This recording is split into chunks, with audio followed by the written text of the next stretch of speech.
Boss कद वद से कुछ नहीं होता। बहुत लंबे आए, बहुत लंबे चले गए, बहुत नाटे आए, बहुत नाटे चले गए। एक आदमी की पर्सनालिटी काम करती है, उसका दिमाग काम करता है, उसका दिल, उसका जिगरा काम करता है। मेहनत करो और छोड़ दो सब उसके ऊपर।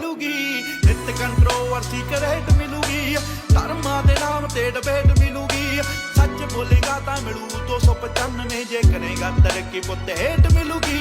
नित कंट्रोवर्सी करे